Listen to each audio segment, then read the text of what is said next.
এই সময়টাতে কবুতর উড়ালেই কিন্তু বিপদ। কিভাবে উড়াবেন সম্পূর্ণ ভিডিওটা দেখলেই আপনারা বুঝতে পারবেন।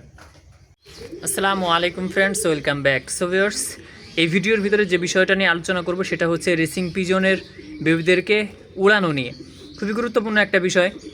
রেসিং পিজন বেবিদের উড়ানোর ক্ষেত্রে কোন কোন সতর্কতা অবলম্বন করতে হবে সেটা নিয়ে আমি গুরুত্বপূর্ণ আলোচনা করব। দেখেন, কবুতর হারানোর আগেই এই বিষয়গুলো আমাদের মাথায় রাখা জরুরি, যেহেতু এই সেক্টরে প্রায় 7-8 বছর আছি। সো একটা অভিজ্ঞতা হয়েছে, আর সেই অভিজ্ঞতার আলোকেই আমি আপনাদের মধ্যখানে এই বিষয়গুলো শেয়ার করছি। সম্পূর্ণ ভিডিওটা কন্টিনিউ করবেন যারা এই সময়টাতে কবুতর ফ্লাই করাইতে চান। সাধারণত আমরা তো নভেম্বর, ডিসেম্বর, জানুয়ারি, ফেব্রুয়ারি, মার্চ এই সময়টাতে রেসিং পিজন বেবিদেরকে মূলত ফ্লাই করানো হয়, টস ছাড়াছাড়ি রেস করানো হয়। এটা হচ্ছে মূল সিজন। আর এই সময়টাতে যদি আপনি ভুল করেন রেসিং পিজনের বেবিদের উড়ানোর ক্ষেত্রে, তাহলে কিন্তু আপনার কবুতরের বাচ্চাগুলো হারায় যাইতে পারে। হ্যাঁ, যেমন এই বছরও কিন্তু আমি অনেকগুলা কবুতরের বাচ্চা হারিয়েছি।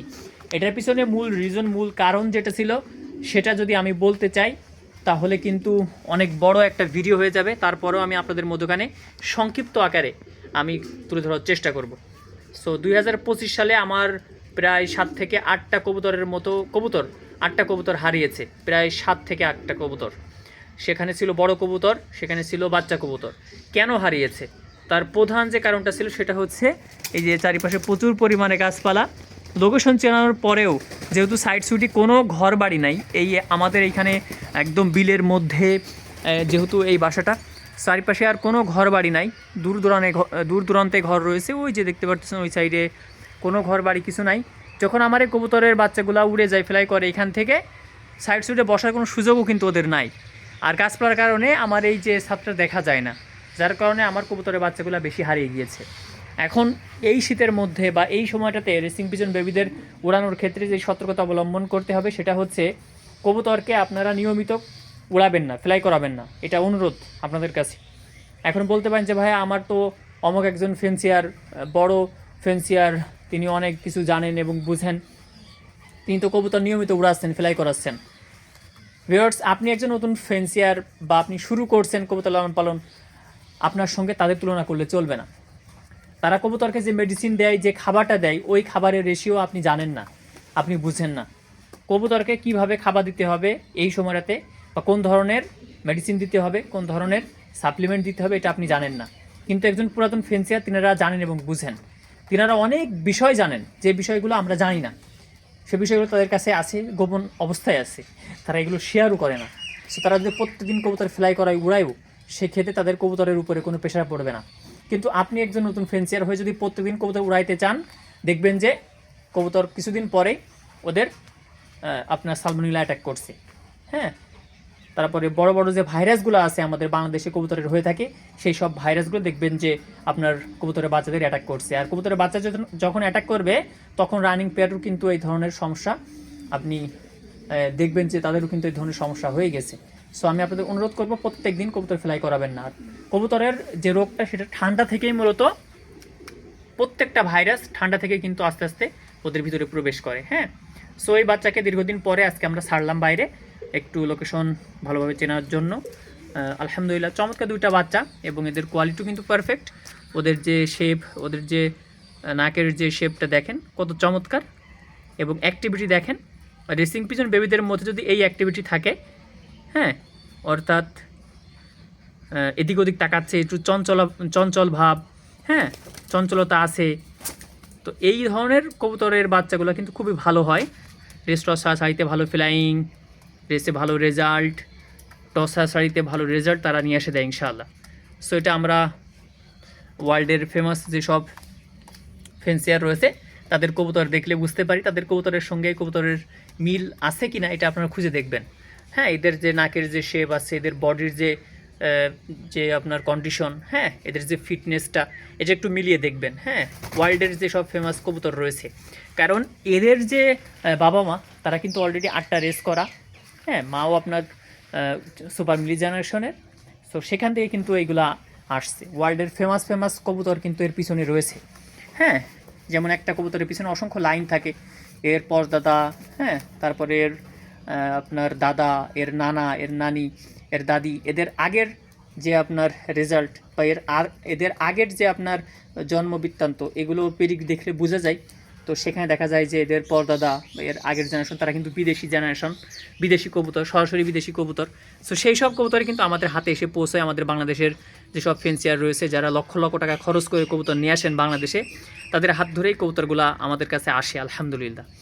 সো আমি আপনাদের অনুরোধ করবো এই সময়টাতে কন্টিনিউ আপনারা কবুতর ফ্লাই করাবেন না। আপনারা একদিন ছাড়েন, ছাড়ার পরে 2 দিন গ্যাপ দেন, সপ্তাহে 2 থেকে 3 দিন, হায়েস্ট 3 দিন।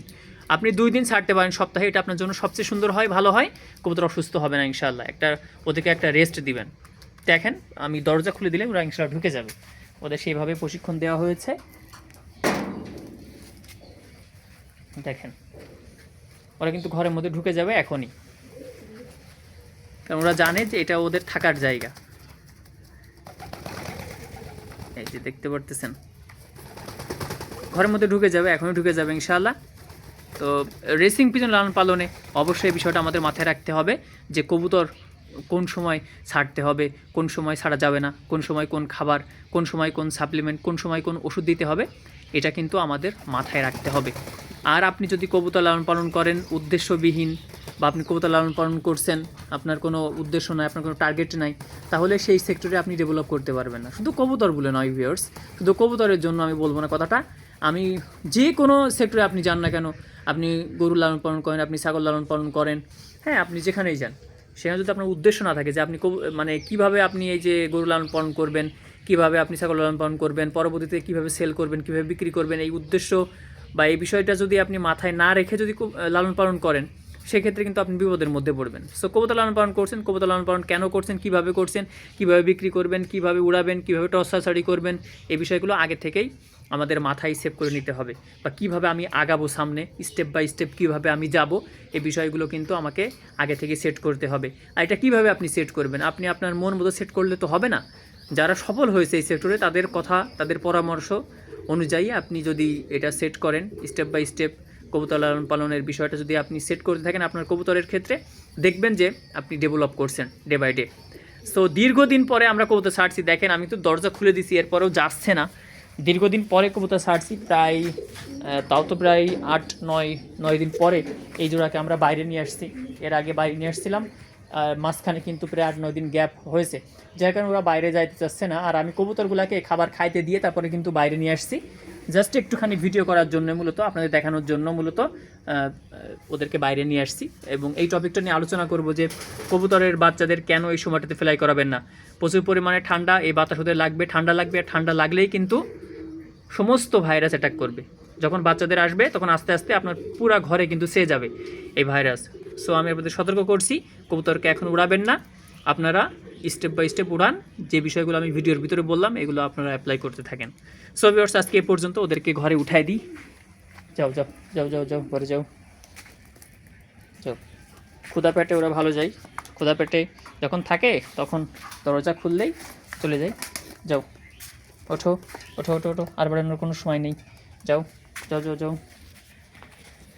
যাও, ওঠো ওঠো ওঠো ওঠো ওঠো ওঠো, এই তো যাও যাও। সো ভিউয়ার্স আজকে এই পর্যন্ত, পরবর্তীতে আমি রিজন আপনাদের মধ্যখানে আরেকটি ভিডিও উপস্থিত হয়ে যাব। সে পর্যন্ত সবাই সুস্থ থাকবেন, ভালো থাকবেন। আসসালামু আলাইকুম।